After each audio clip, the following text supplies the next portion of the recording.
Yeah, likely story. That's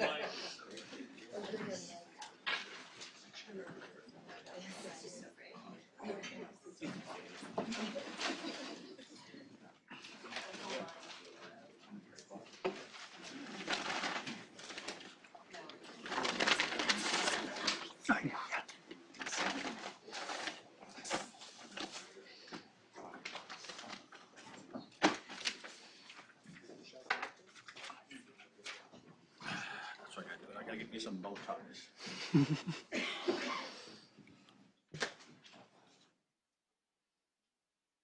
Well, good afternoon and welcome to the City Planning Commission special meeting. And Mr. Singer, let's get going. Good afternoon. This is the City Planning Commission special meeting held at the hearing room in the lower concourse at 120 Broadway. Today is Monday, July 9th, 2018, and the time is 1:05. I will now call the roll. Chair Lago. Here. Vice Chair Knuckles. Commissioner Capelli. Here. Commissioner Cirillo. Here. Commissioner De La Uz. Commissioner Dweck. Here. Commissioner Edie. Here. Commissioner Efron. Here. Commissioner Knight. Here. Commissioner Levin. Here. Commissioner Marin. Here. Commissioner Ortiz. Here. A quorum is present. Let's turn to page 1 in the calendar. Reports section, Borough of Queens, calendar numbers 1 and 2, CD4. Calendar number 1, C180098ZMQ. Calendar number 2, N180099ZRQ. In the matter of applications for a zoning map and zoning text amendments concerning the 4031 82nd Street rezoning. For favorable reports on calendar numbers 1 and 2, Chair Lago. I usually don't make comments on private applications, but I do think that it is important here. I am pleased to support this application, which is going to provide permanently affordable housing. And this is the first time that MIH is being mapped in this neighborhood, so I think it's a positive step forward. But another facet of the project raises concerns about traffic, and in particular about loading. And interestingly, it's the as-of-right portion of the project, the commercial stores. Were the rezoning not to be approved, the target would still be built. There would be housing built, none of it affordable, let alone permanently affordable. And it would be an as-of-right development with no public review. I do think that the public review process as part of this rezoning has been extremely helpful in highlighting the issue. And I certainly would urge the developer to work with the community and with the council member to assure that the loading for the store occurs both at times and in a manner that doesn't impede traffic. And with that, I vote yes. Commissioner Capelli. If I may have a moment to just elaborate upon the chair's comments. I am troubled somewhat by this proposal, primarily because of potential traffic problems and its proximity to the hospital. I am the new kid on the block here, so I don't understand all of the procedural wherewithals that, as members of the Planning Commission, we're able to undertake to try to affect that. I am aware that there is an as-of-right proposal that can be built that can be just as potentially deleterious as the new one. And I am a firm believer in the building of affordable housing throughout the city, understanding the great need for that, for us to continue to grow as a city. I would be more specific in the limitations that I think that need to be placed upon this project by the City Council and/or the Department of Transportation as they deal with the loading zone and traffic issues related to that. And that would be a prohibition of loading during rush hours in the morning and in the evening. The combination of trucks being able to back out, pull out onto the street and block potentially emergency vehicles, block buses on that during rush hour would create a situation that every city agency who's involved in this process should do its best to mitigate. I will be voting yes on this project, but will continue to be involved and advocating before the various decision makers as to a limitation in the morning rush, probably, and between 7 and 10, and in the evening between 4 and 7, to mitigate the potential harm. Thank you. Commissioner Cirillo? Yes. Commissioner Dweck? Yes. Commissioner Edie? Yes. Efron? Yes. Commissioner Knight? Yes. Commissioner Levin? This application requires us to balance issues that usually don't end up in such equilibrium on the one hand, on the other hand. And as I articulated several review sessions ago, I remain very concerned about the scale of the upzoning here. I do believe an upzoning is appropriate. I would love to see mandatory inclusionary housing be mapped in this neighborhood, but I think the balance here is not one I'm comfortable with, and I vote no. Commissioner Marin? Yes. Commissioner Ortiz? I would like to thank Chair Lago and Commissioner Capelli for your comments and about the concerns on the emergency vehicles, and I share those. I would like to say I support density and certainly affordable housing. Our economic growth in the city depends on both of those things. I have two issues. One is that, and it's not unique to this site, the original 1961 zoning undercuts our sustainability goals with high parking requirements and then allows even more parking beyond that requirement, all at transit-rich locations. So as a result, under this rezoning, we're going to end up with 120 units and 128 parking spaces above the required 48, only half a block from a subway station. So I know this zoning text predates all of us here, but it behooves us to revisit it in light of our collective One NYC goal to reduce greenhouse gas emissions 80% by 2050. But my bigger concern is the impact this project will have on emergency vehicles to Elmhurst Hospital, a Trauma One medical center and one of the busiest in the nation, whose emergency entrance is located along Baxter, 1 block south of the site. I do understand that the as-of-right scenario would also result in a loading dock at the intersection of Baxter and 83rd.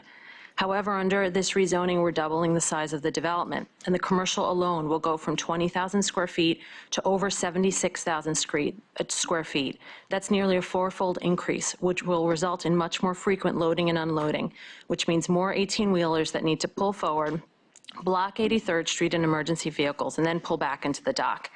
And the cars entering and exiting the lot at that same intersection, serviced only by 2 elevators, I might add, will further exacerbate congestion. Add to the fact that the traffic analysis did not take into account the buses that ring this awkward triangular site. When asked about these routes, the development team wasn't aware of the routes or their frequency, nor did the analysis take into account the fact that the street pattern, where 2 street grids clash, mean that 83rd Street provides the only direct north-south connection for nearly half a mile between 77th and 85th Streets. The traffic study states only that sufficient alternative access is available to the east, south, and west. Well, there are over 8,000 people who live in the 10-block area directly north of the hospital. For them, those reassurances are no consolation.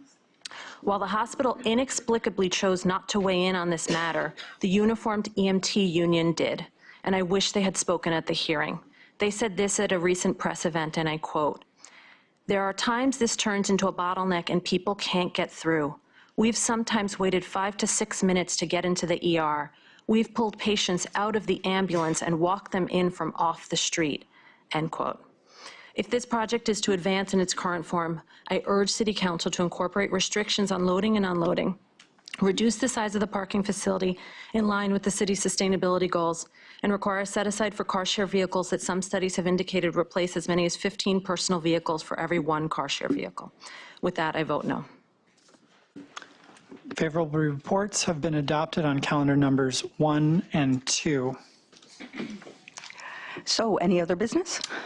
No, Madam Chair. So the special meeting is closed, and we will now proceed with our review session. Before we begin, this is Before we begin the formal review session agenda, we have a presentation on the Central Harlem Historic District by Lisa Kursavich, Director of Special Projects and Strategic Planning for the Landmarks Preservation Commission. Good afternoon, Commissioners. Again, I'm Lisa Kursavich, Director of Special Projects, Strategic Planning at the Landmarks Preservation Commission. And I have a presentation Loading. coming up in a second. I'll just get started and hope that it comes up.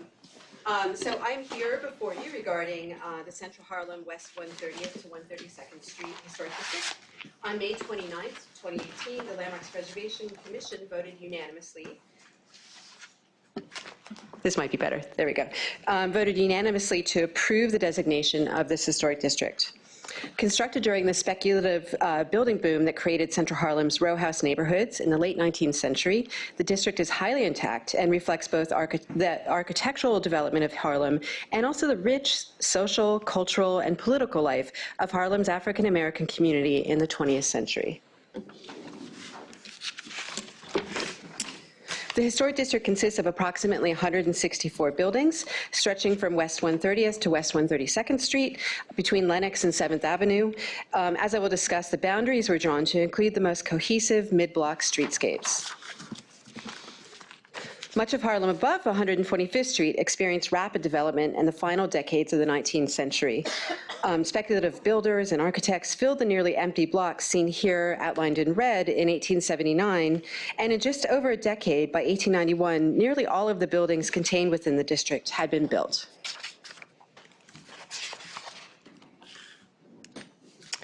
Today, the district contains almost exclusively 19th century construction, with only 12 new buildings, all built since 2000. These 12 buildings, along with 4 unimproved lots and a community garden, are the only non-contributing properties within the district. The nearly 150 contributing buildings within the district have consistency in building age and development history, and also have a high level of integrity or intactness, as you can see here by the buildings coded green, with the yellow on the map being moderately altered buildings. The district streetscapes are a cohesive collection of late 19th century architectural styles, including rows of Neo-Grec, Queen Anne, Revival-style buildings, all in a consistent palette of brick and brownstone. When the building styles are mapped, as seen here, the predominance of Neo-Grec becomes clear, with clusters of the other style buildings interspersed along all 3 streets. This district also has a very rich cultural history relating to 100 years of African American history, including significant movements from the Harlem Renaissance to the Civil Rights Movement. While the first residents of these row houses were predominantly white and middle class, after the turn of the century, New York City's African American population increased, and many began to rent and purchase homes in Harlem within the district. As I mentioned, these row houses were often adapted to other uses, and within the district, a number of buildings have significant ties to cultural uses, benefit societies, and cooperatives of the 1920s and 30s, and to the Civil Rights Movement of the 1960s. As illustrated in this 1933 map, the area of the historic district is, in particular, reflected the layering of social, cultural, and artistic uses. You can see it outlined in red here, particularly pertaining to the music, dance, and theater that were densely integrated into this residential neighborhood. Composer Scott Joplin achieved fame for his unique ragtime compositions and was dubbed the King of Ragtime. At the time of his death, he resided at 163 West 131st Street in the district. The New Amsterdam Musical Association, or NAMA, is located on West 130th Street and is the oldest African-American musical association in the United States. It was founded in 1904 in response to the African-American musicians being denied admission into white-only local unions. NAMA purchased 107 West 130th Street in 1922, and the building continues to serve as the organization's headquarters. NAMA had many important composers and musicians among its members. James Hubert, or U.B. Blake, for example, was a longstanding member of NAMA and for a time resided at their headquarters. Due to the proximity of the Lafayette Theater, many actors, actresses, and theater musicians lived throughout the district and were particularly concentrated on West 132nd Street. Many of the arts and cultural groups in the district also had benevolent purpose and provided the networks and structure that were key to galvanizing the community for the civil rights movement. This district has strong ties to that movement and the March on Washington in particular. And this is a view from 1963 of 130th Street. Churches and religious leadership played an integral role in the civil rights movement. Within the district, Friendship Baptist Church on 131st Street was actively involved in mobilizing its membership to support the fight for civil rights. Church leadership had a close relationship with Martin Luther King, who gave a sermon here in 1955, and the church was used as a base for organizing and galvanizing support for the March on Washington and other events. In 1963, 170 West 130th was used as the national headquarters for the March on Washington. Bayard Rustin, pictured here, was the chief organizer, and from this building organized the march. This is a building that nationally has some of the strongest ties to Rustin, who has more recently emerged as a key figure in the civil rights movement and was awarded the Presidential Medal of Freedom by President Obama. In addition, I'd like to note that this building, the redesigned facade of it was designed by Vertner Tandy, who is the first African-American architect registered in New York State. Community Board 10 initially recommended this district to LPC for its architectural significance, and in researching the area, we also uncovered this incredibly rich cultural history. After considerable owner outreach, LPC received widespread support for the district among property owners, preservation community, community board, and several elected officials.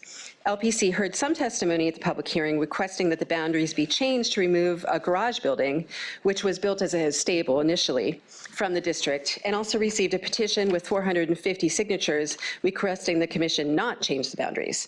Ultimately, the commission voted to retain the original boundaries, including the historic stable building. And I want to share a little bit of that, the analysis that was presented to the commission that helped shape their position. So the historic stable building is the district's only commercial building, and it's at 161 West 132nd Street, and it's seen here in orange on the upper left corner. Originally constructed in 1889 as a stable, the structure was built during the primary period of development in the district. It was designed by Julius F. Munkwitz, I hope I pronounced that right, who worked in the office of Calvert Vaux and later served as architect to the Parks Commission, where he was involved in designs for Central Park and Morningside Park. This building was converted to a garage by 1914 and was expanded to include its three most easternmost bays, which blend seamlessly into the original 1889 design. While the facade has been painted black, masking the color and texture of the original design, this is reversible. And you can see the building on the far left in this streetscape. This 1889 building completes the streetscape of West 132nd Street, which, because of the presence of the apartment buildings as well as row houses, is somewhat more varied in height and scale than the blocks to the south. This building retains a high level of integrity and contributes to the historic character of the district in terms of its age, materials, and 19th century design. So in conclusion, we are very pleased to bring this before you, this very intact and architecturally significant historic district that also has an incredible cultural significance. In the interest of time, I only highlighted just a few of the culturally significant buildings in the district, and I urge you to look at the story map that LPC released in conjunction with the designation to read about all of the others, which are really, truly fascinating. Thank you. I'm afraid my microphone is working, even though it is red. Thank you so much. This truly was a history lesson, and my overall reaction was, wow, this isn't landmarked already. It's such a gem. Any questions from the commissioners? Yes, Commissioner Efron. I too wanted to thank you. I don't know if mine's working, but it's not lit up, but I'll just assume it is. It was great on July 4th weekend to read about Harlem's role in American history, and it made me very proud to be a New Yorker. Normally I feel as if we do hear a little bit about the donuts or the backyards. Is this a situation where the rear yards are intact, or are they built out, or should we not care about this? Well, I have to say it's not an issue that came up via our owner meetings or, in testimony. We have a lot of experience in regulating row house districts. And, generally our rules allow for a certain number of changes that can be approved by staff, other larger ones approved by the commission. We only survey the buildings from the public right-of-way, so I'm not sure I know exactly the condition of them, but it's not an issue that was brought up as a concern with the property owners. Great, thank you. Commissioner Marin. I just wanted to add a thank you for the designation report. I don't believe we've ever seen one, and it was really interesting reading this, so thank you very much. Oh, thank you. That's wonderful to hear. Yes, Commissioner Cirillo. Thank you so much. I have a question just because when you look at the visual of the boundaries, it very specifically is sort of the interior of the avenues. And I just wonder the sort of the rationale in the inner boundary versus the going to the avenues. Are those buildings obviously in the same neighborhood not they don't possess the same historical background qualities, what the commission would have believed to be consistent with the historic district? Yes, that's a great question, and boundaries are sort of the toughest thing that we do, I'd say. In this case, we did survey a much larger area that included the avenues, and this was an issue that was raised to us quite a bit. The development history that we were looking at with the row houses wasn't really shared on the avenues. Lafayette Theater that I mentioned was demolished, I think, in the 90s, maybe. And there's been a replacement with a lot of new architecture, new buildings. So there's quite a few taller residential buildings, and the older buildings that are there don't necessarily have the same development history as these row house blocks. Okay. Okay. Thank you. Other questions or comments? Thank you so much. Okay, thank you. Okay. This is the review session for the New York City Planning Commission for Monday, July 9th. The time is 1:26. The first item on the agenda is a pre-hearing review for the Central Harlem West 130th, 132nd Street Historic District in Manhattan, which you just saw from the LPC. Joseph Hennekins will present the land use sort of portion of this. So good afternoon, commissioners. So as you've heard, this is an application by the Landmarks Preservation Commission to designate a portion of Manhattan Community Board 10 as a historic district. I'll just be going through some additional information on the land use and the zoning of the proposed district. So as you heard, the district is comprised of mid-blocks on West 132nd Street, West 131st Street, and West 130th Street, between Lenox Avenue, Malcolm X Boulevard to the east, and Adam Clayton Powell Boulevard to the west, and it encompasses 164 properties in total. So the majority of the proposed district is comprised of residential buildings, although there is a significant concentration of institutions as well, including the historically significant churches, athletic clubs, and cultural facilities that you heard about in the earlier presentation. The district is zoned entirely R72, which is the standard zoning district for most of Harlem. R72 is a mid-density height factor district, meaning that height is governed by a sky exposure plane rather than fixed limits.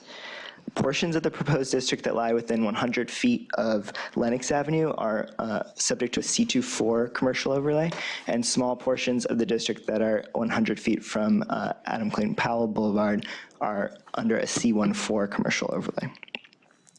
The proposed district is surrounded entirely by R72 with the exception of an R8A portion between 130th and 131st, and that was rezoned in 2017 in an HPD-sponsored application. As you can see in the aerial, the surrounding area is primarily residential as well. Lower buildings are generally found on the mid-blocks, and taller buildings with ground floor retail are generally found along the avenues. And notable exceptions to the prevailing built form are Lenox Terrace, which is across Lenox Avenue, and St. Nicholas Houses, which is a NYCHA development across Adam Clayton Powell Boulevard. So as you heard from LPC, the proposed district contains an intact concentration of late 19th century architecture, the product of a speculative building boom that transformed Harlem into the dense urban neighborhood it is today. In addition to the architectural heritage, the district has played a major role in the nation's history and encapsulates the African American experience in New York. Scott Joplin, Jacob Lawrence, Bayard Rustin, and Romare Bearden are just some of the world-renowned figures who lived, worked, and learned in the proposed district. So on the basis of this cultural and architectural significance, the LPC has found that the proposed district holds a unique historical value to the City of New York and proposes its designation as a historic district.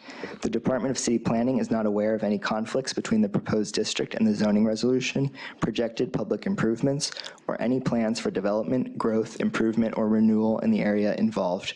Pursuant to the City Charter, the City Planning Commission is asked to submit a report to the City Council with respect to the proposed district. Thank you. Any questions? Okay, so this will go to a public hearing on Wednesday.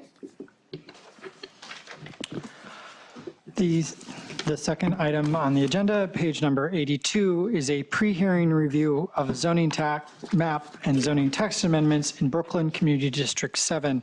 Our presenter is Katie Ferreira-Ianito. All right, thank you. Good afternoon.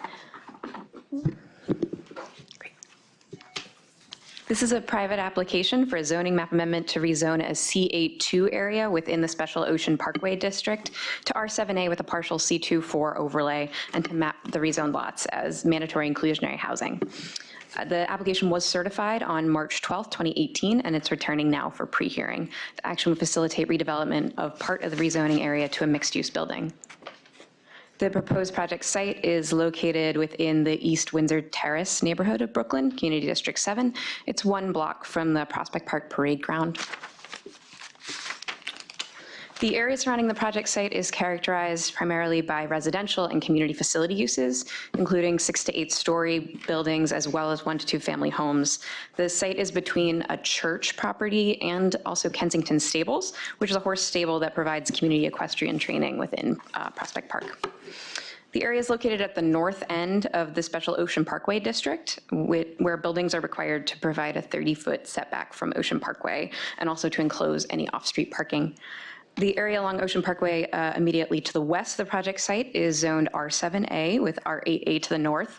And in 2009, the East Windsor Terrace rezoning mapped blocks to the south and west of the project site with contextual R6A and R5B districts.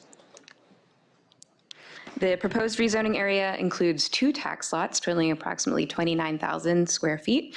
The site is currently zoned C82, and the northwest portion, Lot 1, is mapped parkland that contains a ramp leading to a footbridge over Ocean Parkway.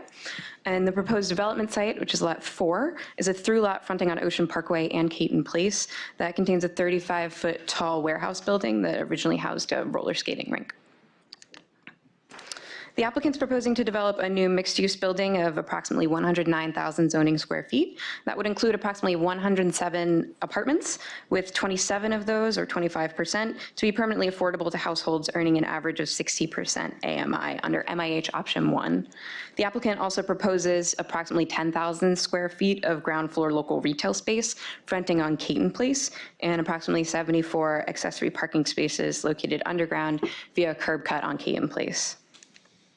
As shown here in the elevations, the building would consist of 2 residential wings, one fronting on Ocean Parkway, the other fronting on Caton Place, and both wings would have 7-story bases and then rise another 2 stories after a setback to a total height of 95 feet. They'd be separated by a 60-foot rear yard equivalent. This is a rendering of the proposed project from Caton Place and from Ocean Parkway. Brooklyn Community Board 7 held a public hearing on this application on May 9th, 2018. May 9th, 2018, and voted on May 16th to recommend approval with conditions by a vote of 26 in favor, 0 opposed, 1 abstaining. The board's conditions included that the applicant limit ground floor commercial uses to neighborhood retail and service, that MIH be limited to options 1 and 3. I'd note that this application is only for option 1. That the design of the building be fully accessible to seniors and persons with mobility, vision, or hearing impairments. That the building incorporates sustainable elements like bioswales and that the developer consider a green roof. That the applicant commit to improving the East 8th Street pedestrian bridge plaza with lighting and landscaping and support streetscape and safety enhancements for horse access between Kensington Stables and Park Circle.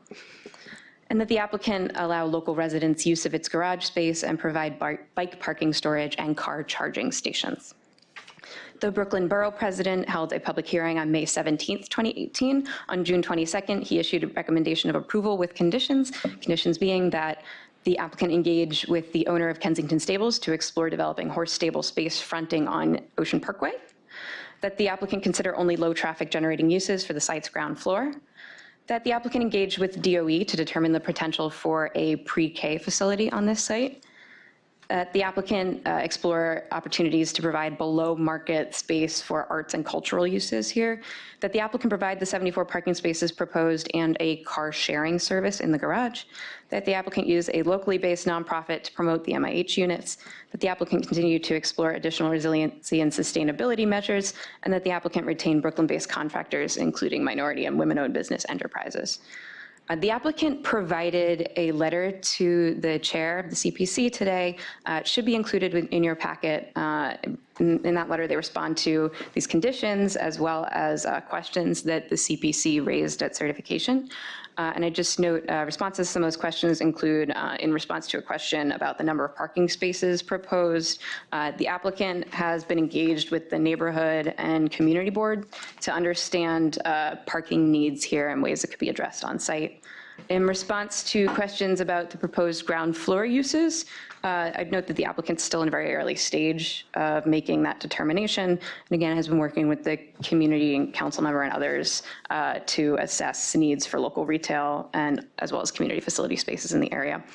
The applicant will also be available to speak to these and other questions at the public hearing, and their architect will be available as well. Thank you. Questions? Commissioner Levin. Well, I guess we've got technical failure over here. The community, among the community board's comments, it had to do with the desire for improvements to the park space and the ramp to the pedestrian passageway over. Do we know what plans parks may have for that area? I don't know of any plans by DPR at this time. We can check in with them. Okay. Yes, Commissioner Ortiz. Okay. One question. So, I did note that both the community board and the borough president mentioned the desire for locally serving retail, and that the developer did not mention that in his in the letter.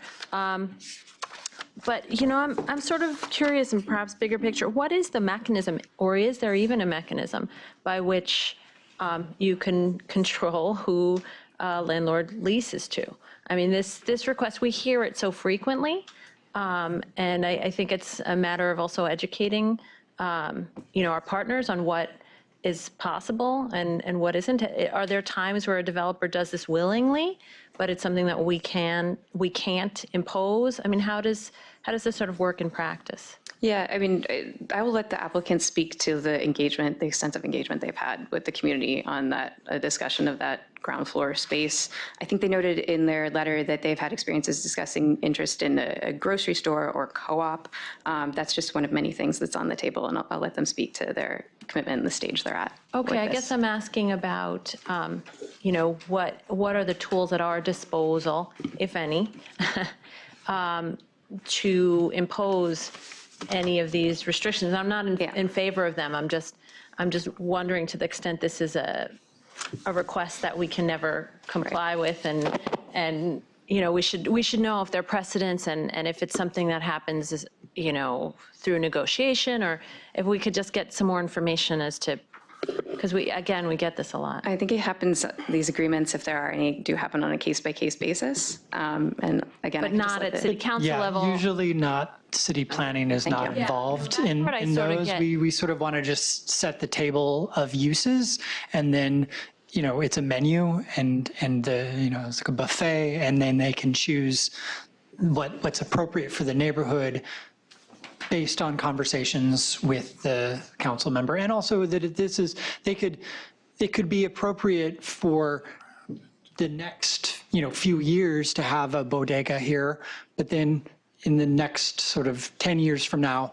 that might be not appropriate And the market may support something different, and you know I'm that. not in disagreement with that. You're a better expert More- at this than I am, so. More that, are there instances in which city council has incorporated these, some requirements, or if it's a voluntary agreement, it would be helpful for us to know what the mechanism I mean, we has can been. look into if we know of any deals that city council have that's done, it, but yeah. I think even they tend to not want to tie things down for a long term. It would be helpful to know that it just doesn't happen, or sometimes it sort of does. Okay. Thank you. Other questions? Okay, so this will go to a public hearing on Wednesday. Thank you. Item number 3, page 121, is a pre-hearing review for zoning map and zoning text amendments in Brooklyn Community District 15. Here to present is Haley Todd of the Brooklyn office. Good afternoon, Commissioners. This is an application on behalf of Quentin Plaza LLC for a zoning map amendment to rezone the project area from R5 to R7A with a C24 commercial overlay. The applicant is also requesting a zoning text amendment to create a new mandatory inclusionary housing area coterminous with the rezoning area in the Homecrest neighborhood of Brooklyn Community District 15. The proposed actions would facilitate the construction of an 8-story, approximately 48,000 square foot mixed-use building consisting of approximately 6,000 square feet of ground floor retail and 42,000 square feet of residential space, of which 30% would be permanently affordable. The project area is located on the east side of the McDonald Avenue Quentin Road intersection near the Kings Highway Commercial Corridor in Homecrest.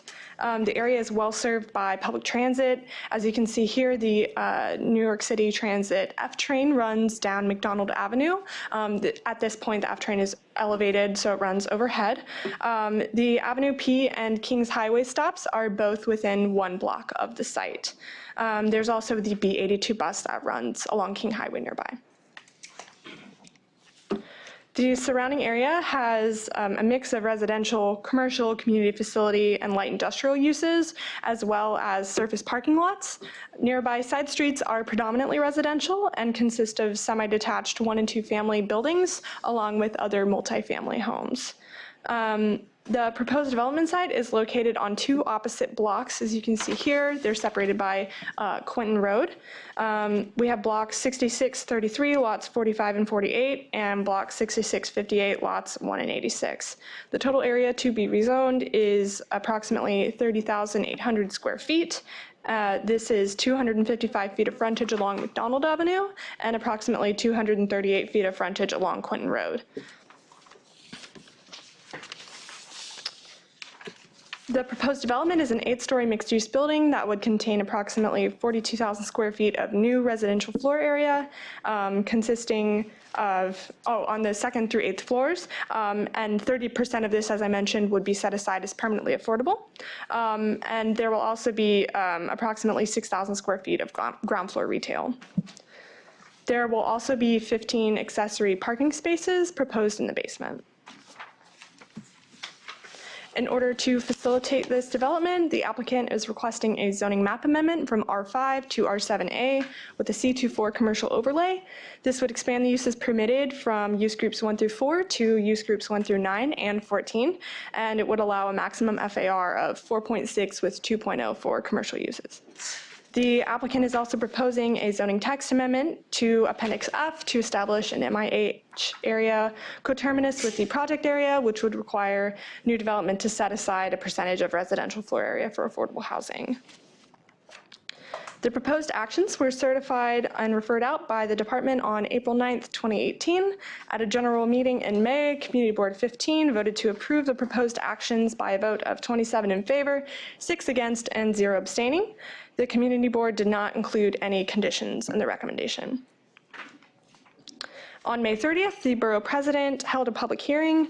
On July 2nd, the Borough President recommended to approve the application with conditions that include utilizing local affordable housing nonprofits to administer the affordable units, exploring additional resiliency and sustainability measures, incorporating cross and Vision Zero measures to enhance pedestrian safety along McDonald Avenue, retaining Brooklyn-based contractors, particularly those designated as locally owned business enterprises and minority and women-owned business enterprises. At this time, I'm happy to take any questions. Questions from the commission? Yes, Commissioner Irfan. Can you give us a sense of what the 6 objections were about, since there wasn't a corresponding report? Your guess is as good as mine. I wasn't at the hearing, but we can ask the applicants to speak to that on Wednesday. Mm-hmm. Other questions? Okay, we'll see this on Wednesday. Thanks.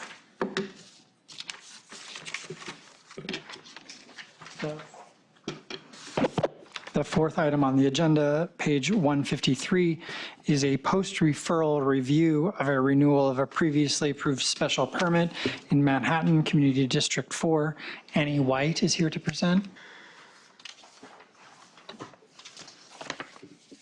I think we're just waiting for the presentation load. There it is. Okay, great. Good afternoon, commissioners. This is an application for a renewal of 2 special permits for parking at the Western Rail Yards of Hudson Yards. The applicant for this project is the WRY Tenant LLC, which is a subsidiary of the related companies. The location, known as the Western Rail Yards, is in Subdistrict F of the Special Hudson Yards District in Manhattan Community District 4. The application is for a renewal of 2 special permits granted in 2009 for accessory parking in 2 garages known as the North Garage and South Garage. The initial 4-year term of the special permits expired on April 10th of this year, and the application for an additional 3-year term renewal was filed on April 2nd. So here's just a map of the Special Hudson Yards District. The project site is outlined here in red and is coterminous with sub area F. So in 2009, the City Council approved the Western Rail Yards rezoning to facilitate the improvement of the West Side Yard into a mixed-use residential and commercial development with publicly accessible open space. And in this suite of actions, the rezoning included 2 parking special permits for the development of up to 1,600 parking spaces on the Western Rail Yards site. So here's a rendering of showing what that could look like. The parking is accessory to planned 5.7 million square feet of mixed-use development, including roughly 5,000 dwelling units, approximately 20% of which will be affordable, around 2 million square feet of commercial office and hotel space, around 200,000 square feet of retail, a public school, and 5.4 acres of publicly accessible open space. So based on the parking requirements that govern this area prior to the Manhattan Core parking, the project would only be allowed a maximum 255 spaces as of right. Therefore, the applicant sought the special permit to allow the North Garage to have up to 1,100 spaces and the South Garage up to 800 spaces. However, the combined total of those 2 garages may not exceed 1,600. And a maximum of 270 of those may be allowed to be accessory to commercial uses. The north parking garage would provide the required minimum of 50 reservoir spaces, and the south parking garage would provide the required minimum of 40 reservoir spaces. So just a brief explanation on the timing and why they're seeking this renewal now. The zoning resolution states that a special permit shall automatically lapse if substantial construction has not been completed within 4 years of the effective date of such permit. However, there's additional provisions for projects utilizing government-owned land that a special permit on a site that is part of a government-assisted project has an effective date of that applicant's possession of the site. So the applicant acquired the property from the MTA on April 10th of 2014. Therefore, that initial permit expired on April 10th, 2018, which is why they're back to us now in 2018 instead of 4 years after 2009 when the special permits were granted pursuant to the rezoning. So the zoning resolution states that a special permit may be renewed for 2 additional 3-year terms, provided that the commission finds that the facts upon which the special permit was granted have not substantially changed. During the community board review at their June executive committee, they voted to oppose the renewal of these special permits. Just as a note, they also opposed the initial special permit granting in 2009. Their basis for this is they believe the findings have changed. They spoke to the fact that the FEIS is now going to be 10 years old. They quoted some macroeconomic studies of parking ownership. And then there was also the concern that the 1,600 spaces can be used for public parking, which would attract more traffic in the area. So they requested that the applicant reduce the capacity by 300 spaces, so down from 1,600 to 1,300. And that's, I believe, based on the a calculation on now the current standard Manhattan core parking, that they enter into a new restrictive declaration to guarantee that the garage would only be for accessory use, not for public parking, that the applicant commit to allocating sufficient underground space for garbage processes, so those are removed from the street, and that the applicant meet with the community board throughout the process to discuss these garbage and traffic issues, as well as the design of the garage. And so you all should have received the applicant's response letter in your Friday package. Just responding to a couple of the points that the community board brought up. For one, it was just regarding the decline of car ownership. They did do, Phil Habib did a study using American Community Survey data that shows that car ownership rates in areas surrounding the site, so looking at Chelsea and the Hudson Yards area, actually doubled in the past 10 years in those neighborhoods for homeowners, and then car ownership for rental households remained fairly steady throughout that time. Regarding the use of the parking as public, based on the original approvals, the vast majority of the parking is required to be used solely for accessory to the residential units. As I mentioned, there will be around 5,000 residential units at this site, and only 270 of those may be accessory for commercial. And additionally, the applicant is committed to allocating sufficient resources and space in the building for things such as garbage collection and loading to minimize such, those operations happening in the pedestrian realm. And as the process moves forward, they've also committed to coming back to the community board and discussing those designs and also just the general design of the parking with them. And now I can answer any questions you might have. Yes, Commissioner Efron. Thank you. It felt as if the letter addressed almost all of the concerns of the community board, except the reduction in the parking. Is that even within our jurisdiction, or it's a simple yes or no on the renewal? My understanding, there would be a simple yes or no. They would have to seek a new special permit for a different amount. But if anyone disagrees. Anita, would you be able to address that?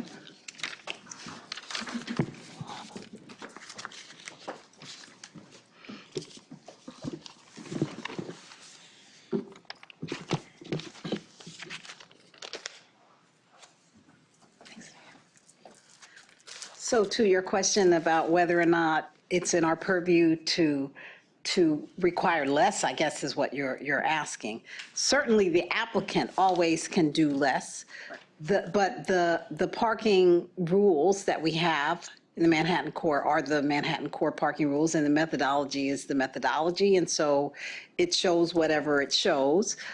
We certainly can encourage people to do less, but we can't require them to. They can ask for anything that the Manhattan Core parking rules allow, and that's what has happened here.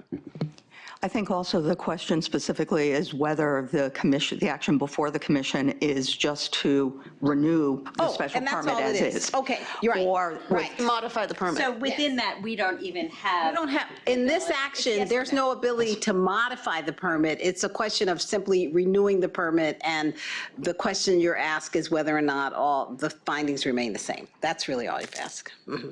Thank you. Okay. other questions? Yes, Commissioner Levin.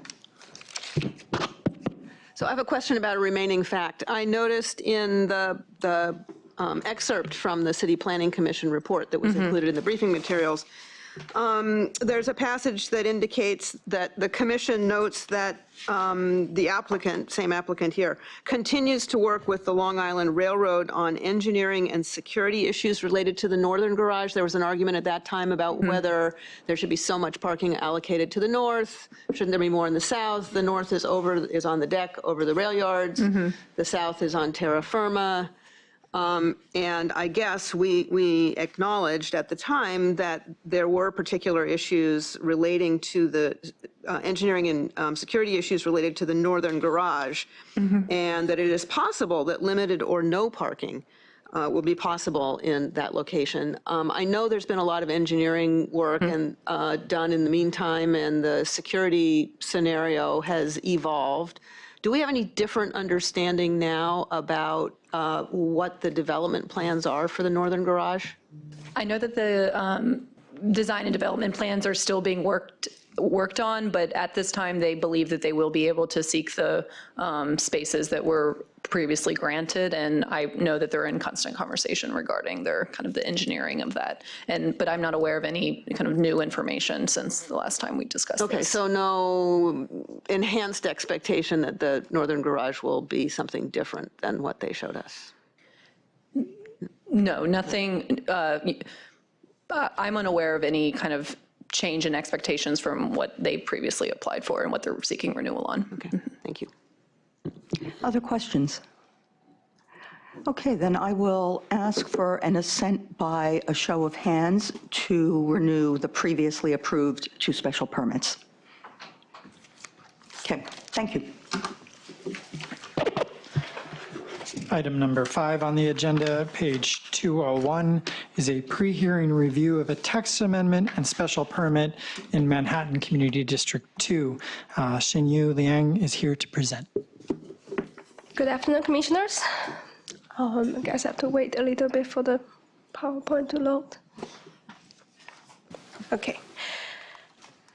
This is a private application. The applicant, Clodo 2 Park Corporation, seeks approval of a zoning text amendment and 2 special permits to facilitate the redevelopment of an 8-story commercial building located at 27 East 4th Street within an M1 5B zoning district in the NoHo Historic District extension of Manhattan Community District 2. The building immediately west of the proposed development site, 25 East 4th Street, is slightly taller than the proposed development at a height of 105 feet. Immediately east of the proposed development site is the Merchant House Museum, which is an individual and interior landmarks designated by the LPC. The proposed development site is on the north side of the East 4th Street, between Bowery and Lafayette Street. It is improved with a 1-story brick and cinder block building and is utilized for commercial storage. The building covers 100% of the development site. The applicant proposed the development of an 8-story building that raises without setback to a height of 19 feet 10 inches along East 4th Street and contains approximately 20,800 gross square feet, which is about 4.97 FAR. The proposed development will be used for either a transient hotel with a total of 28 hotel units or an office above the 2nd story. Uses proposed to be located below the 2nd story include on the ground floor and accessories lobby for the hotel or office use, as well as a neighborhood restaurant. The cellar level is proposed to be utilized for accessory uses, including either commercial storage or back of the house hotel uses. The proposed development requires a text amendment to the provisions of Zoning Resolution Section 74-712, so that the sites such as the proposed development site are eligible for special permits provisions set forth in this section. Specifically, the applicant is seeking a special permit for use waivers below the 2nd story pursuant to 74-712A, and a special permit for bulk waivers pursuant to 74-712B for bulk waivers.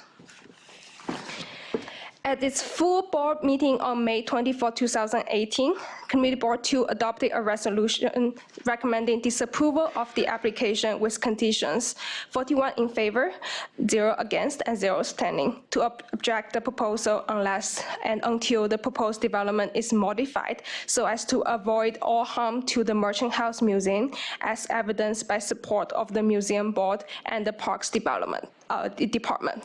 On June 26, 2018, Borough President issued a recommendation to disapprove the application with the following conditions, including: first, the applicant make all reasonable efforts to develop the project at 403 Lafayette Street.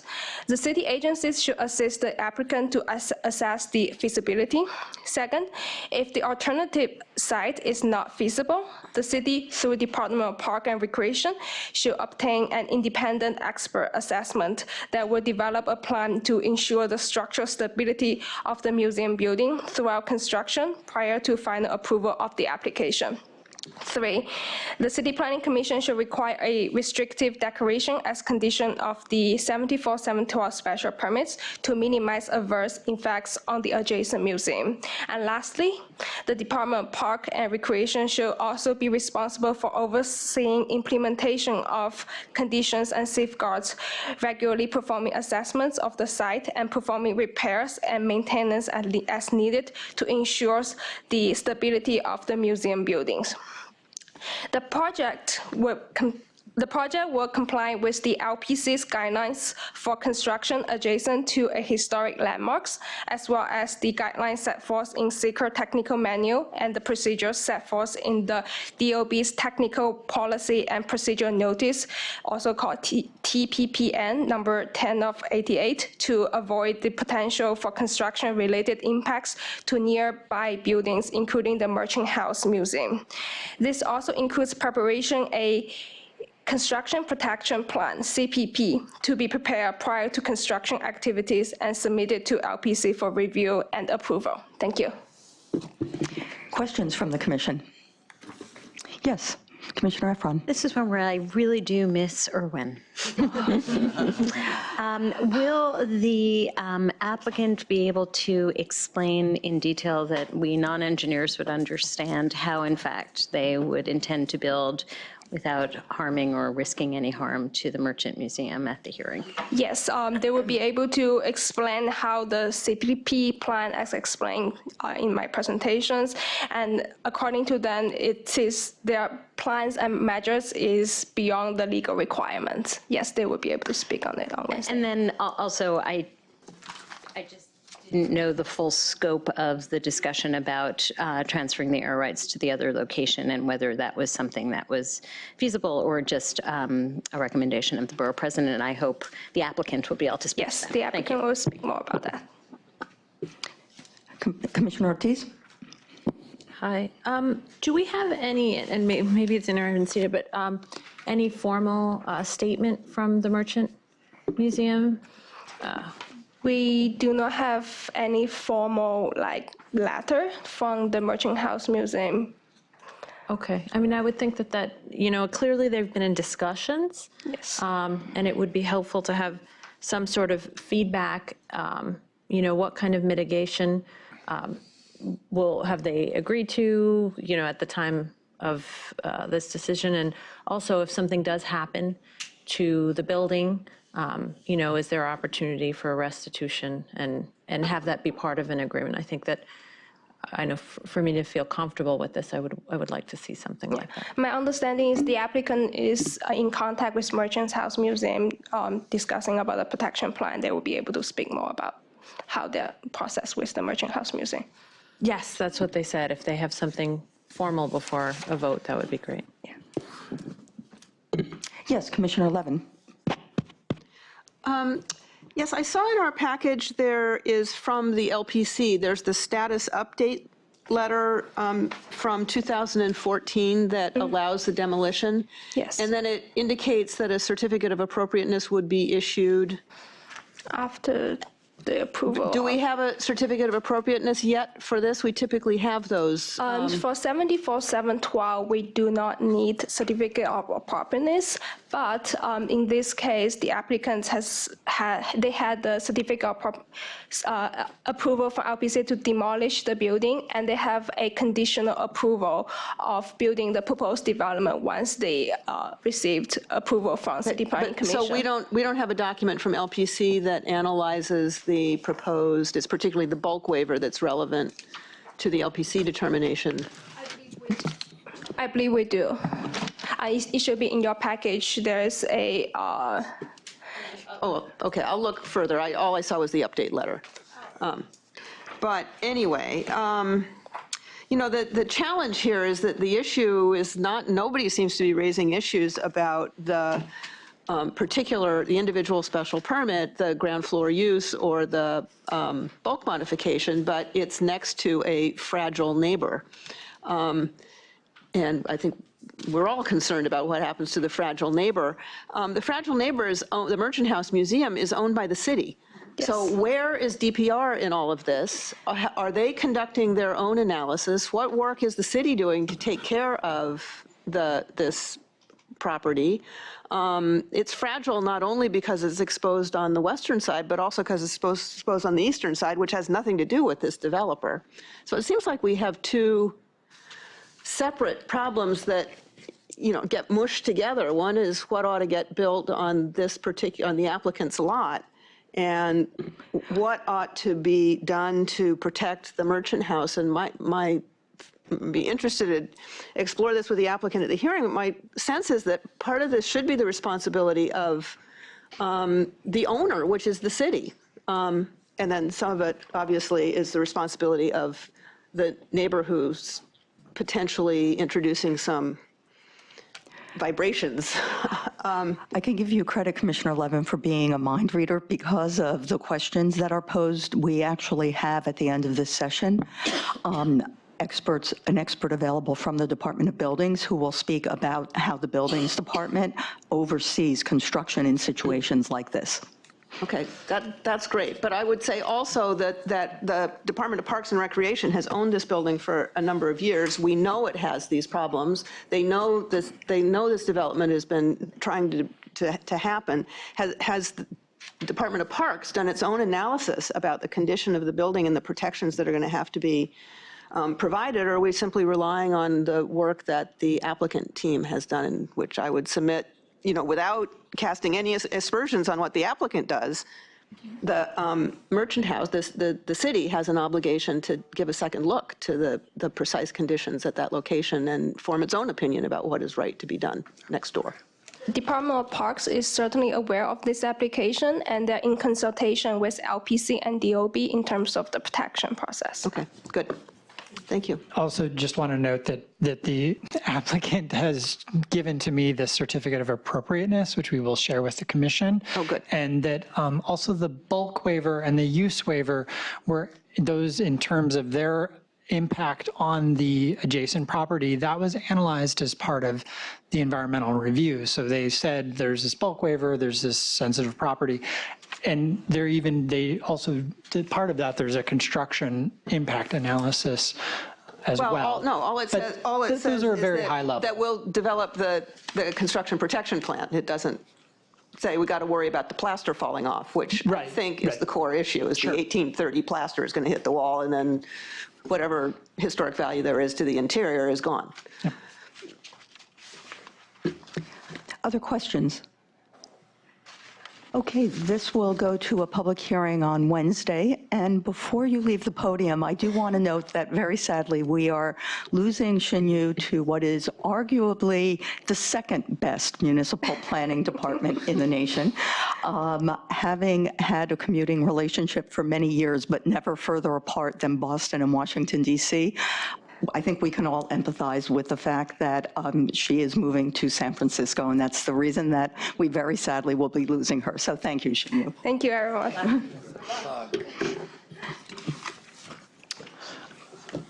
Item 6 on the agenda, page 244, is a pre-hearing review of a zoning map amendment in Queens Community District 5. Scott Solomon is here to present. Good afternoon. So this is an application by O'Neill's of Mazbeth Incorporated, also known as the O'Neill's Restaurant, located at 6421 53rd Drive in the Mazbeth neighborhood in Queens Community District 5.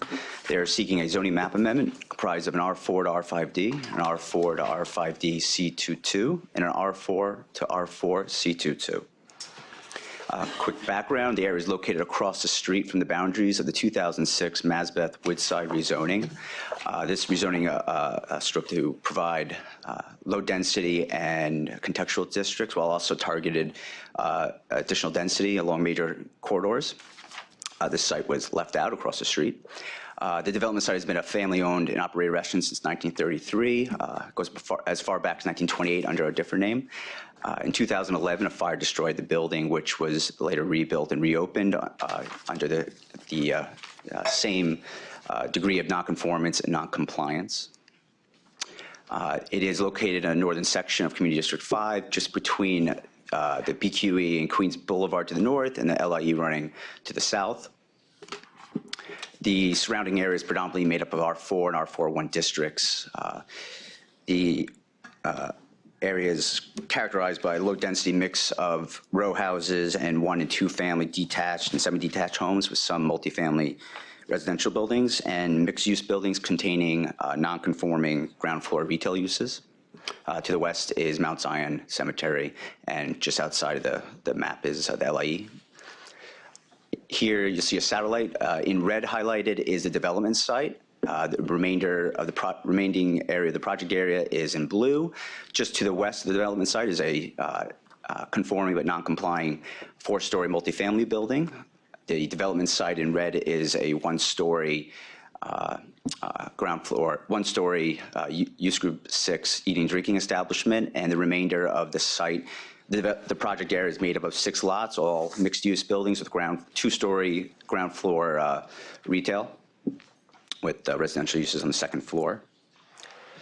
Here you see the existing conditions with the restaurant on the top left, multi-story building at right, and the non-conforming mixed-use buildings across the street.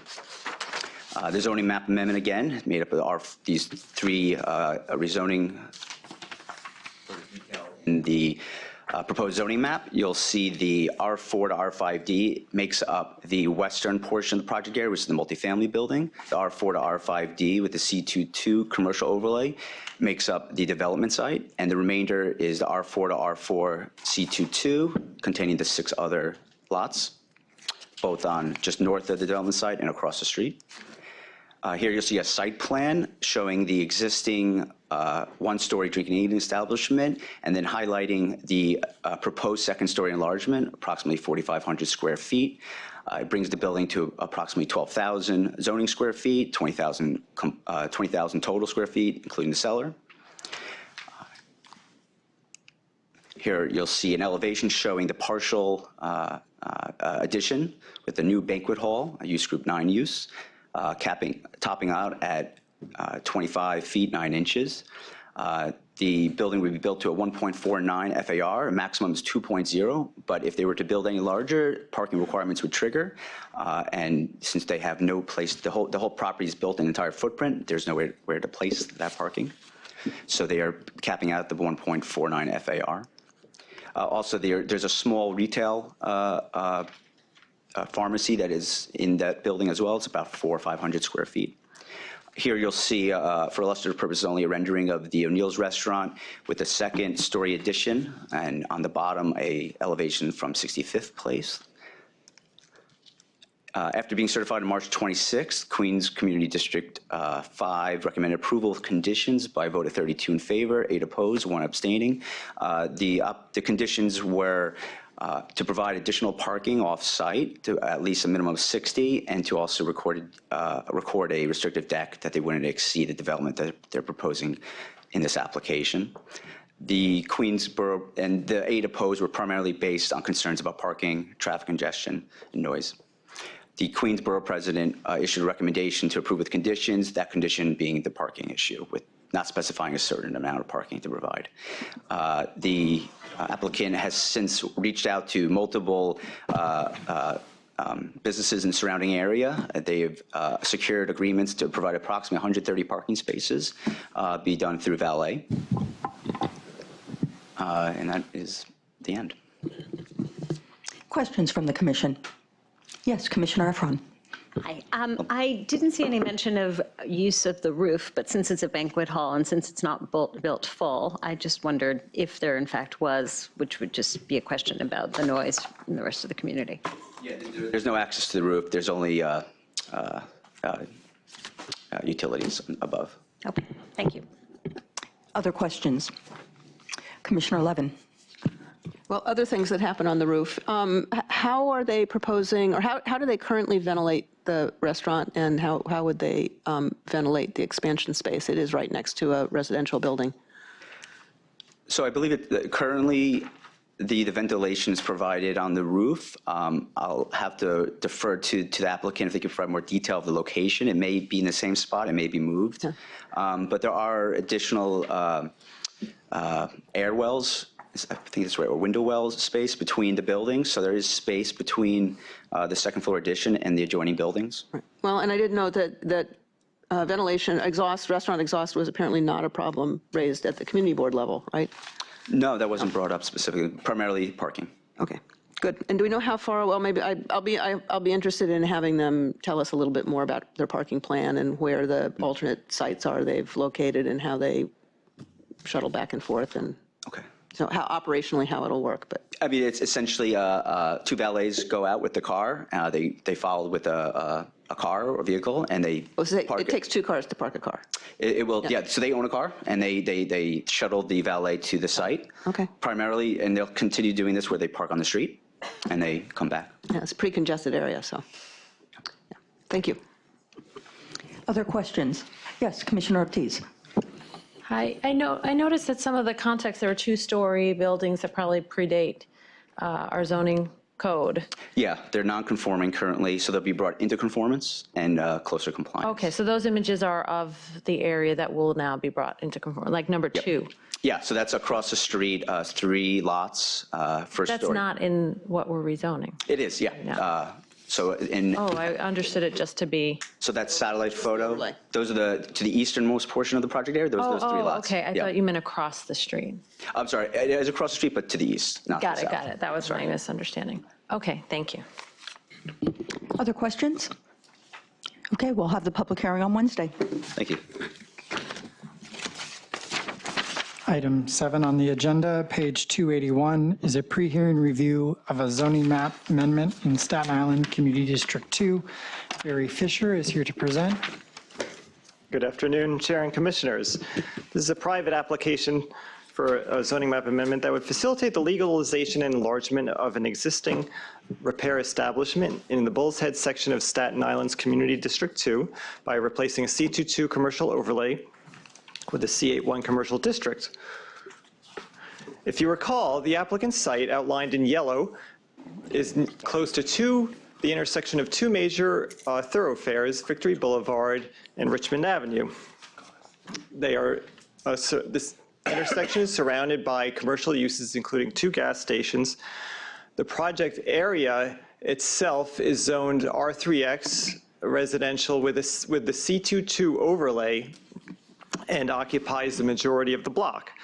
This zoning map amendment would bring 2 long-standing automotive uses into compliance with zoning. There are 2 sites not owned by the applicant that are included in the rezoning application, this Tim Hortons and the car wash behind it. The applicant's site is a through lot consisting of a grandfathered repair garage and 2 uses on either side that are not grandfathered, a smaller garage and vehicle storage related to the automotive repair. This is a through lot that also fronts Clifton Street, a narrow street with homes on the south side, and there are also 2 homes adjacent to the site. The applicant proposes to enlarge their existing 17-foot-high building into the area shown in yellow on the opposite side of the site, because this zoning lot line here has the 2 homes next to it current zoning requires an 8-foot open area. The proposed rezoning would increase the depth of this open area to 15 feet. The applicant's illustrative site plan shows that this entire open area be landscaped, where landscape is not required.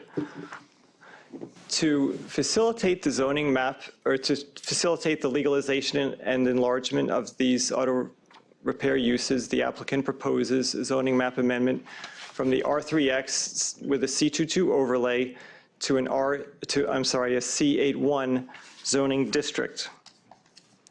This would no longer allow residential uses in schools.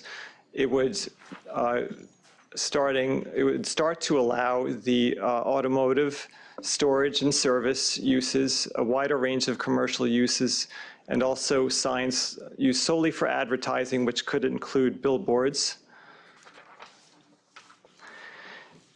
This project was certified on March 26 and duly referred to the Community Board and Borough President for their recommendations. The Community Board recommended approval unanimously with no conditions. The Borough President recommended approval with 7 conditions that are not directly related to the proposed action in a few categories. First, the Borough President recommended that a permanent restriction of these advertising signs be within the entire proposed rezoning area. Now, this is an application for a zoning map amendment that does not require site plan approval. The applicant has indicated that they're willing to enter into an agreement in cooperation with the community in order to impose such a restriction on their property. However, there are 2 other property owners in the proposed rezoning who are not applicants. The applicant plans to attend the public hearing this Wednesday, the applicant team, and can address questions regarding their plans for the site and communication that they've had with the 2 other property owners within the rezoning project area.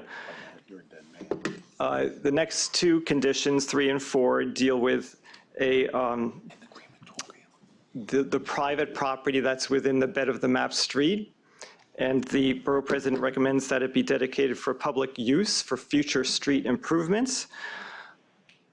Whether it's both with the current zoning and the proposed zoning, any site that has private property extending into the bed of a map street would require a builder's pavement plan at the time of a building permit, and it would be reviewed by the Department of Buildings and Department of Transportation.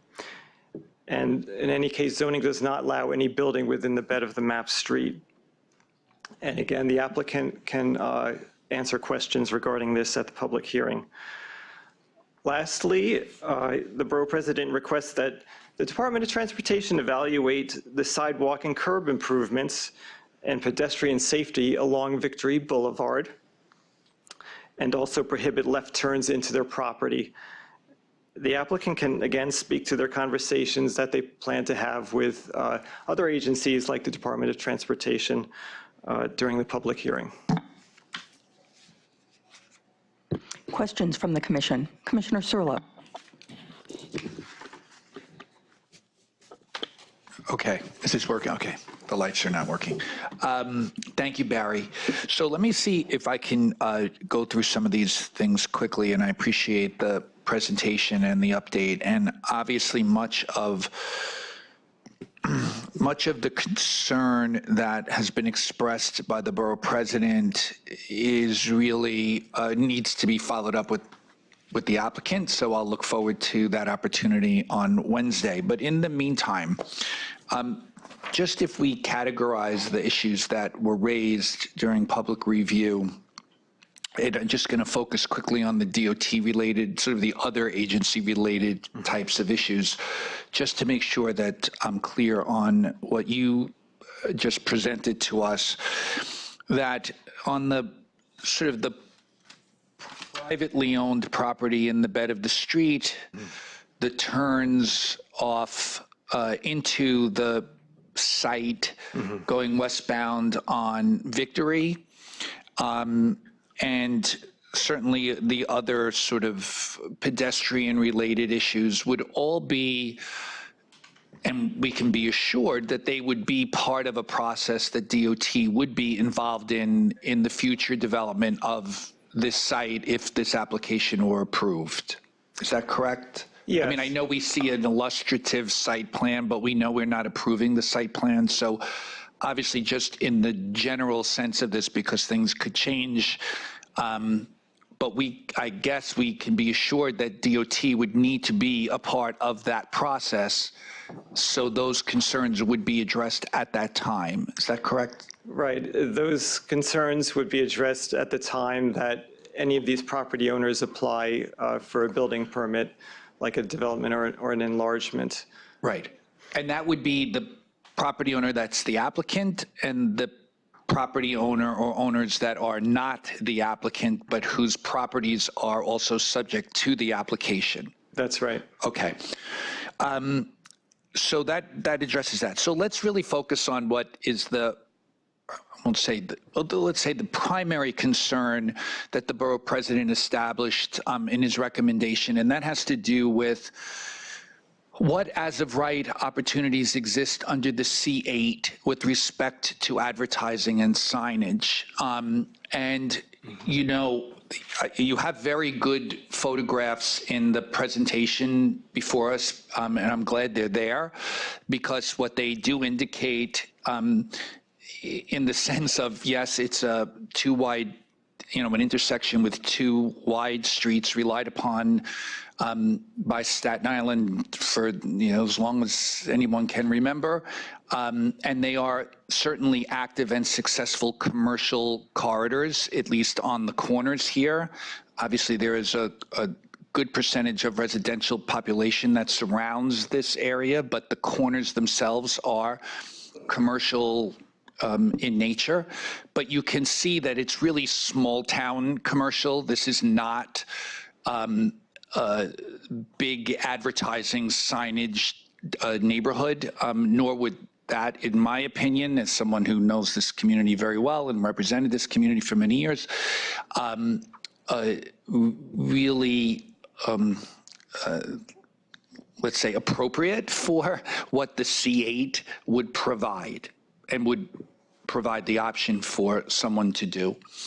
I understand from sort of the research I've done to date that, and maybe you can confirm that there's not much that we can do, or perhaps correct me if will be happily wrong on this, but that in terms of protecting this area from the type of signage, particularly billboards, that can be placed as of right on this corner.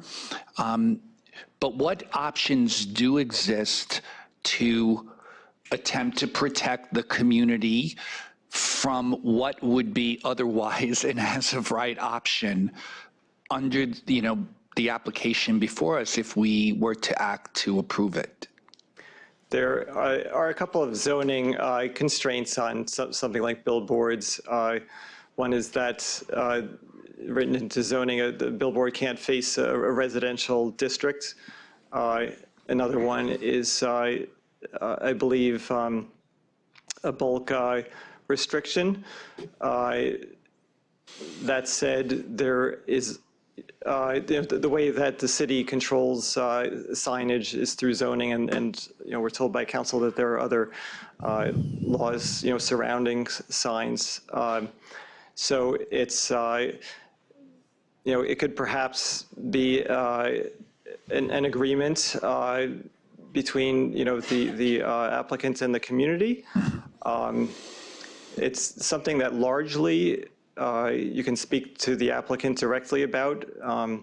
It's not within the commission's purview to make these agreements, other than what is written into the zoning text and the zoning maps. We are told by council, I believe. I was just going to add also, and Chris may finish your thought. May join in, that and I may have lost my train of thought here.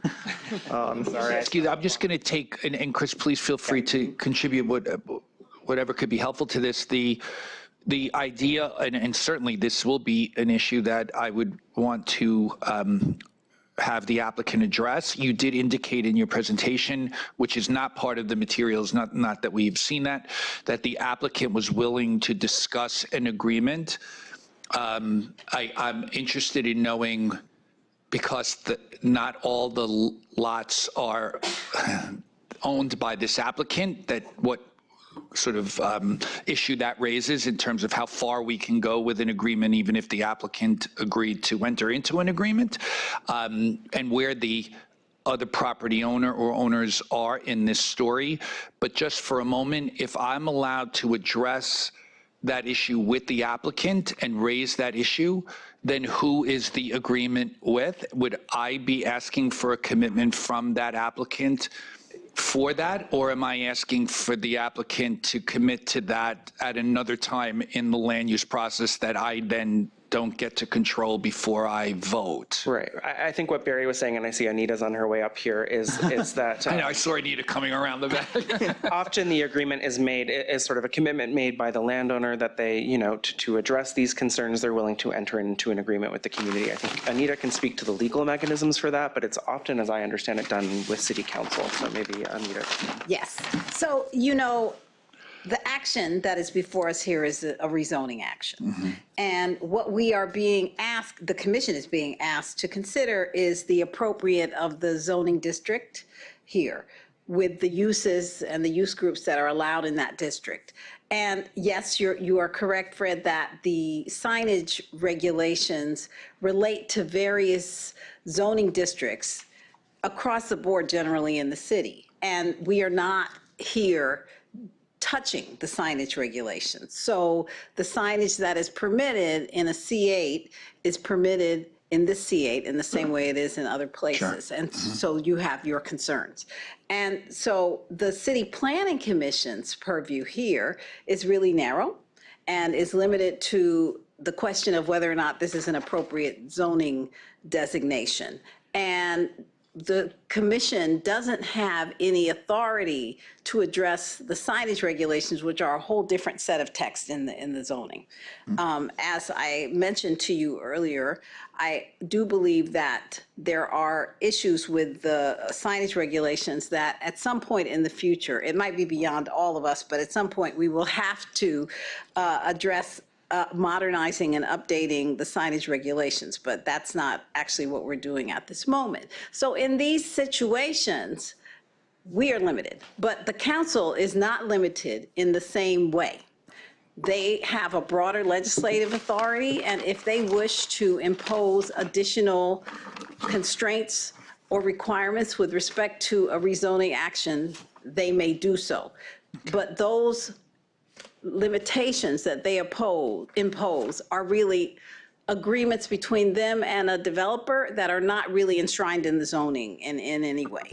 So, for example, in this instance, if they chose to and the owner agreed to, there could be a deed restriction which could run in perpetuity with the land that would limit the owner's ability to do signage on its site. But what is not true is that they would have the ability to impose those same constraints on the two private owners whose sites are being rezoned here.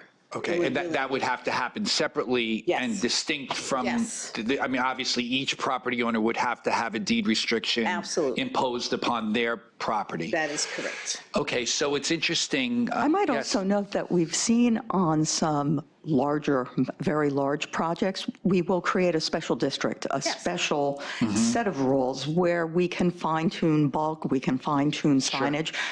But for a small garage addition, it hardly seemed the balance of how much work and how much cost it would be to craft a special C8 district. No, and I certainly understand that, and obviously I don't want to take up too much time on this. I think the point is made by the borough president, and I think we all get this too. I guess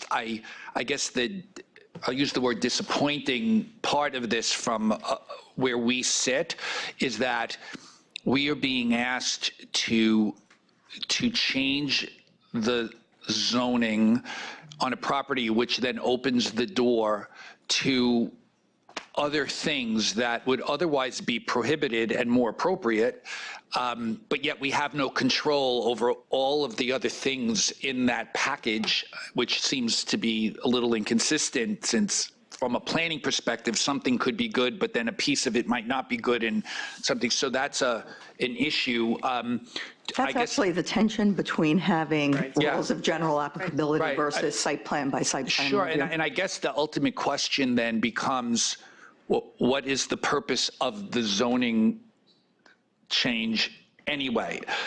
This is and again, I'm not saying it shouldn't happen because we are not yet through the public review process. We haven't heard from everybody on this, but the reality is this is an existing business for 50 to 60 years. Everyone who knows this corner knows the use at this corner. It is a legal non-conforming business. This is really about the potential expansion of the business. It's also capturing properties that have nothing to do with the site for all the reasons that I know good planning tries to expand upon. We've seen that in recent weeks too. But it's a huge issue. I guess my final question at this point would be, do we know what communication has been engaged with the other owners, and will those other owners be present at the hearing to discuss some of these very important issues that impact their property? I will say that the applicant has indicated that they've been in discussion with the adjacent property owners and that they are supportive of the proposed application. They can speak to that in greater detail and certainly speak to whether they've discussed this specific issue. I'm not aware if they will be attending, but we can certainly make sure that the applicant is aware of these discussions today. Okay, I appreciate that. Thank you. Yes, Commissioner Efron. Thank you, and thank you all. In coming up with appropriateness, it does seem as if the signage is part and parcel of the question of appropriateness.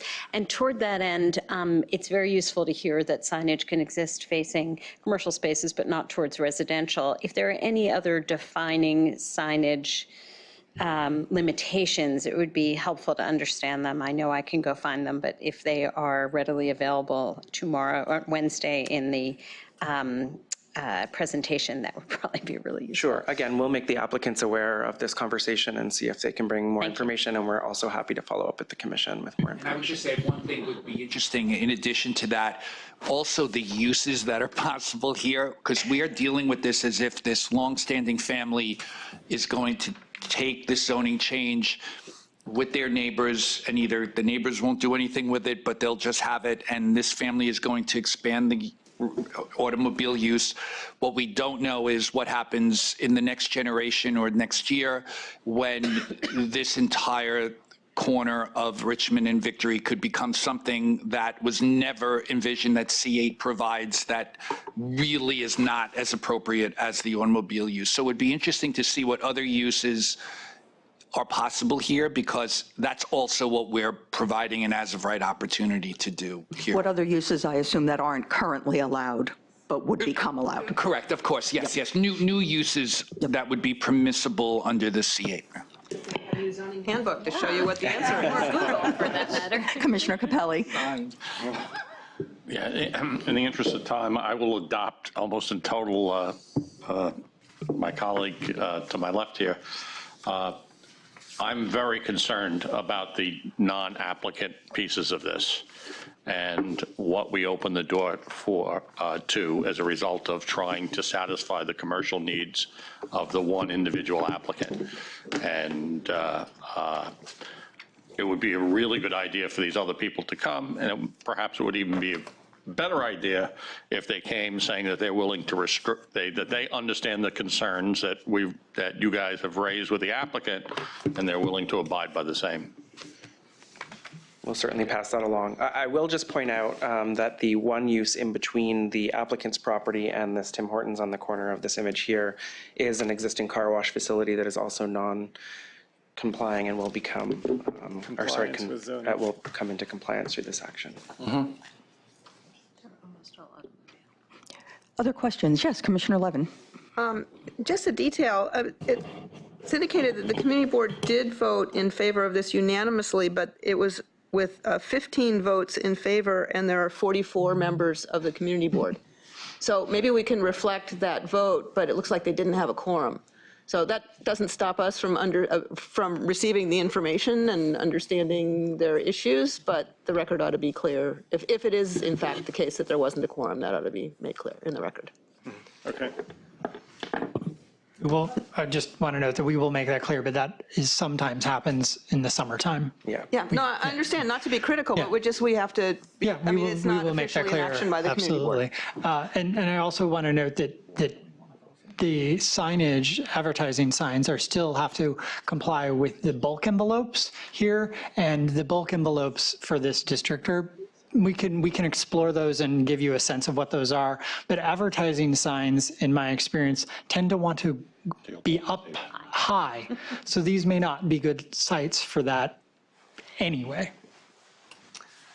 Yeah, I could speak to that a little bit now. The maximum height is 30 feet with a one-to-one sky exposure plane after that. So I would note that if you look at the diagram at the bottom image, it shows 3 streets. It's the project area is surrounded on 3 sides by streets. So the height limit is 30 feet on each of those street lines, and then it has a fairly limited sky exposure plane area contained within that because the streets are close together. So some analysis maybe we can do to show to the commission what even not a sign, what kind of building envelope that is being permitted here, I think would be helpful. Very helpful, thank you. Okay. For the public hearing, but certainly for the post-hearing review. So this is a small project, but I anticipate a lively public hearing on Wednesday.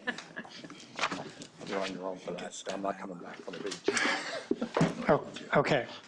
On to future votes.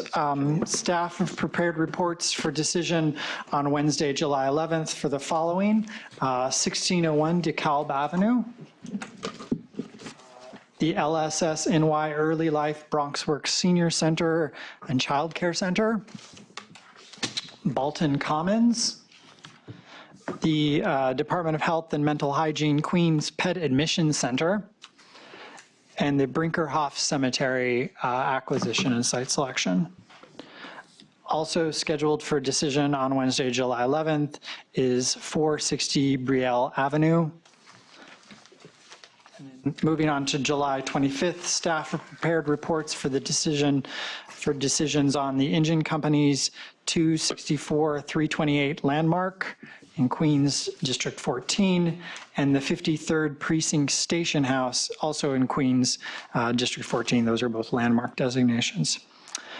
For post-hearing follow-up today, we have 205 Park Avenue rezoning. Are there any questions on that? I can take them back to the borough offices are here. Good. 5563 Summit Street rezoning. On 80 Flatbush, I will note that the applicant is preparing a letter, right, to respond to the borough president's recommendation, and we will share that when we have anything. If there are any sort of further queries, I think I had one from you that I passed along. Do you know what date? I'm sorry. Do you know what date we'll get that letter? Do you have a date for the letter?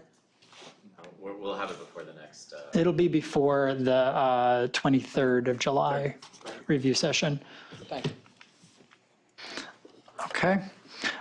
Also on, we have the LSS NY Early Life Center Marcus Garvey, which is a daycare center. We had a hearing on that. The NYPD Evidence Storage Erie Basin. No? You look like you had a question. We'd still love to know what the situation is with the pallets, but. Oh, the pallets. We can follow up with that. The New York Police Department Bomb Squad facility, there was a letter from the applicant in your package on Friday, if there are any questions on that for follow-up. Yes. Yes, Commissioner Levin. I also had a question on something that was said by a couple of the neighbors who were speaking in opposition. And that is,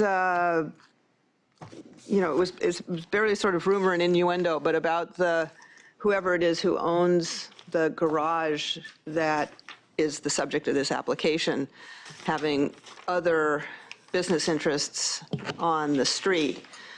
We weren't given anything concrete on that, but it did beg the question in my mind about the kind of due diligence the city does when it embarks on a relationship with a new landlord, to be sure that they understand that this is the kind of person or entity that the city is appropriate for the city to be doing business with. I don't mean at all to give any legs to what we heard in particular at this site, but I think I am curious about the work that DCAS does going into a new relationship to understand how, the appropriateness of that relationship for a city facility. We can ask DCAS about that. Okay. Even from a broader standpoint, we see a lot of these sort of acquisitions and can get a sense for that. Good. And I also realized that neither in the briefing sheet, I think, or in any of my notes, did I see, is this an acquisition by lease? We're not buying the building. I can follow up. And if it's a lease, what's the term? Okay. Of course, if we're buying the building, I guess we don't so much care about well, except we do, because we're putting money in his pocket. Yeah. Okay, we can follow up on I recall this. it was a lease, I think. It says acquire and site select. It doesn't say what it is, just the right. Yeah, I did. To the bottom of that. Also on post-hearing 5 Beamont Avenue. Okay. And then finally, we have a talk by a representative of the Department of Buildings on the protocol for building next to a historic structure.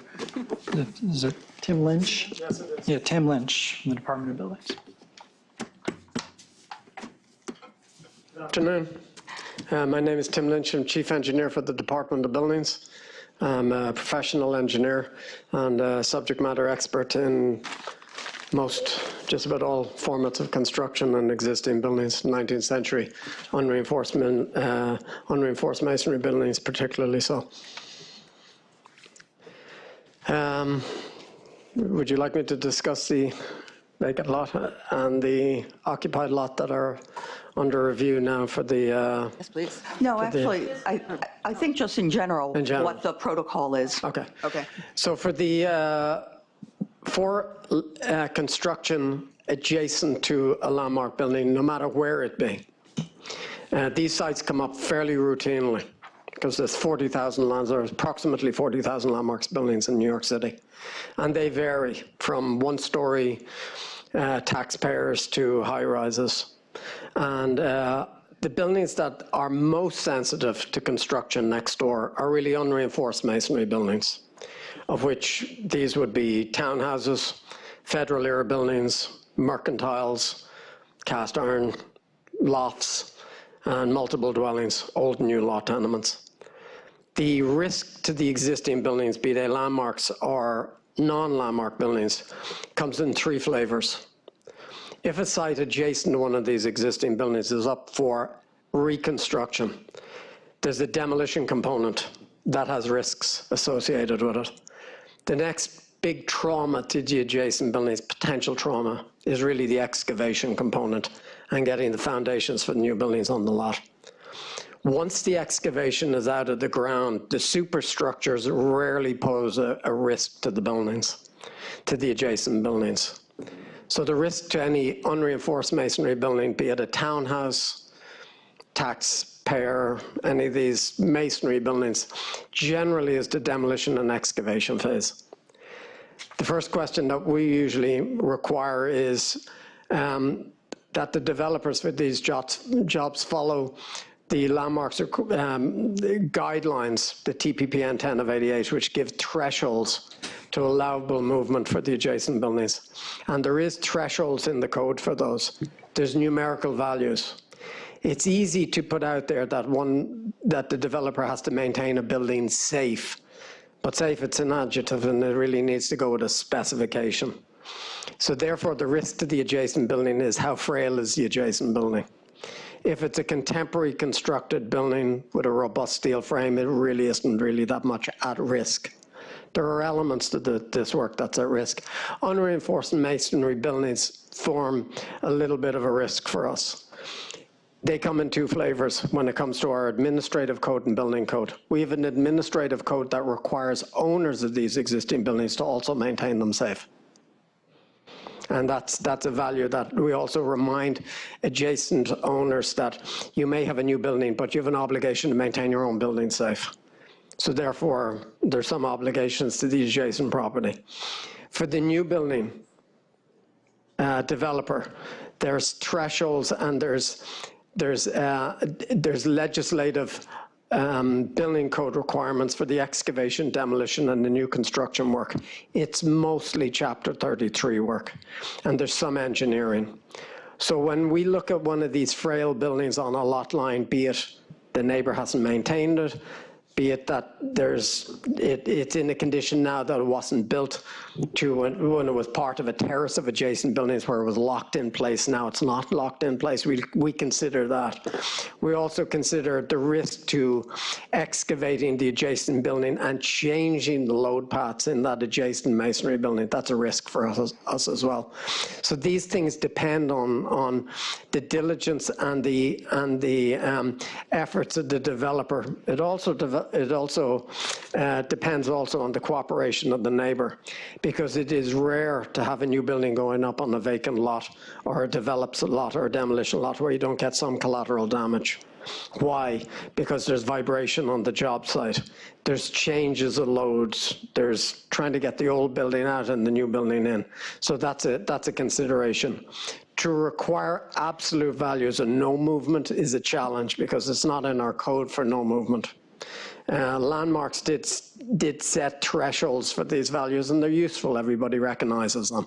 The building department, we certainly look to those values, and what happens is you get the work for the developer and it's compliance, and then there's a threshold failure. Then you have an enforcement issue. Enforcements are easy enough. You stop the job. There's all types of tools in your toolbox. What you really want is a compliant development next door where you don't end up migrating into an enforcement wing.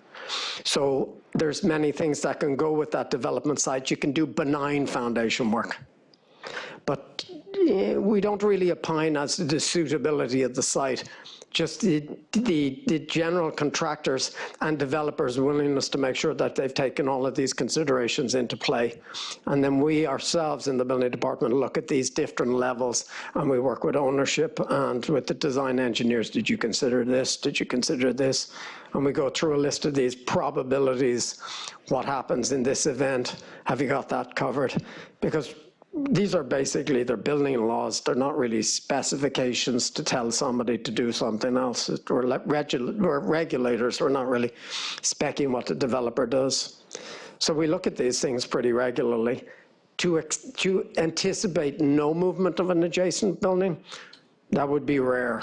If it was a more contemporary building, maybe post-1920 where it's on the steel frame or it's a concrete building, there's some chance of that because they're really more robust buildings. Unreinforced masonry buildings, they're very ductile, they're very plastic, and they've been moving around for 150 years, and that's my experience. They're actually very plastic buildings. And as they deform, you actually have a condition where it's quite close to exhibiting cracks that wouldn't have occurred before the construction, but are latent in the building, so that's a consideration as well. So we sort of look at all of these things and we rank the adjacent buildings. We try to make sure that the developers do that and remind them of the thresholds and their obligations to maintain the job site. What we really want is a compliant site, not the enforcement. We got plenty of enforcement tools. I'm not too sure that that's really where we want to be. If we end up in enforcement wing, the job is over. We've already passed a compliant job. So that's what we campaign for. Due diligence, existing conditions, aggressive existing conditions reports, heavy documentation, abatement campaigns of the adjacent buildings. If repair campaigns are necessary before the work starts, sometimes we explore that, and that's useful to know. is the adjacent building frail enough where we actually have to intervene before they even turn up on the job site to stabilize it, restore the building to a safe condition? Useful things to know. So these are things that we work with the developer. We, like all city agencies, are limited in our resources, but we dedicate the assets depending on where we're asked to spend our time. And we work with our colleagues over at Landmarks closely, if you're asking specifically about a landmark. But the thing about landmark buildings is they do have thresholds, and they were established in TPPN 10 of 88. Building department, we have absolutes. You know, you got to maintain it safe. It's a little bit more fuzzy. Does that help a little bit? Very much so. Thank you. Questions? I just have one question. For non-landmark buildings, or even for landmark buildings, is 100 years pretty much the threshold? You mentioned 1920s. Well, unreinforced masonry buildings really sort of, they really stopped doing unreinforced masonry buildings around 1915. When they started doing steel frame buildings. So anything between the late 1700s and about 1910, 1915, that's really, we find them in town. We find buildings that are really early 1800s, and there are plenty of them. On old law tenements, Knickerbockers, Knickerbocker caves, all of these old configuration tenement buildings that were really prescriptively designed buildings. There was prescriptive requirements in the codes and the Tenement House Act for these buildings, and they squeeze these things out like sausages. And they're heavily occupied, so they're around a long time, and they're difficult to move those populations of buildings. So we've got a lot of experience with them. Why? Because there's plenty of them around. They're tenanted buildings, and the tenants really don't move. Commercial buildings, you have some chance of these things getting recycled. But the tenanted buildings is a little bit more of a challenge. There's plenty of them around, so we've got institutional knowledge on that. Does that answer your question? It does, thank you. Good. Other questions? Yes, Commissioner Levin. Well, first off, I really wanted to thank you for coming. This is I think going to be very useful information. We haven't gotten into this sort of tight a situation before, so it's good to have some little glimpse of your expertise here. We're glad to help anytime you need us. You mentioned the importance of recognizing an owner's obligation, the owner of the adjacent building, owner of an unreinforced masonry building, I guess in this case, well, we're not talking about this case, a landmark building, maintaining buildings safe. That's normally what our code says. That's what the administrators, so we have a line in the sand which we know the existing building has to be maintained to. So there is a little bit of a bar that you can maintain that building to. So if you're contemplating a situation where you're working with an applicant who has a development site next door, what information do you require from the owner of the adjacent building? Pre-existing condition survey to allow the developer to assess the existing building. The owner, most owners, they don't know the condition of the building. They have a building in service. It's a commercial building. It's a residential building. They're not in the building's business. Right. So they may not know that they've got a fatigue component on their hands. So by working with a pre-existing condition survey, sometimes that brings to light conditions that need to be addressed that are problematic, that could be a latent condition. I'm not saying the buildings are safe or unsafe. I'm just saying these bring to light, well, have we considered repairing this before the work starts rather than after an event occurs? Okay, so it's the developer of the new building that is required to do that? Yes, pre-existing condition survey, correct. And the owner of the adjacent building is required to comply and let them in? And that's the trick. You have to make sure that they work cooperatively to get an existing condition survey. Okay, okay. And this evaluation's in our code. Yeah. Do you ever get to a situation where an adjacent building is so frail that you're not able to allow development on the development site? It'd be rare. In your experience, you can usually find some way to allow development to occur in a way that's not going to infringe on the integrity of... Well, usually what happens is we see it after the event occurs. Yeah. That's the problem. It turns up kind of late. And then we're in an enforcement campaign as opposed to a compliance campaign. That evaluation is really where it shakes out that there's a latent condition that needs to be, or there's some condition that's very prone to being impacted by the development. Would it be a better idea if the contractor or the developer considered some other way not to inherit that condition? Okay. And that's useful to know. That's why the pre-existing condition survey is critical. an in-depth pre-existing condition, and a monitoring campaign. Because it's easy to say something's moving, and it's very hard to determine that unless you've really optical measurements or some scientific way. I hear that all the time. Things are moving, and then something's moving, or it's not moving, and it's difficult. Okay.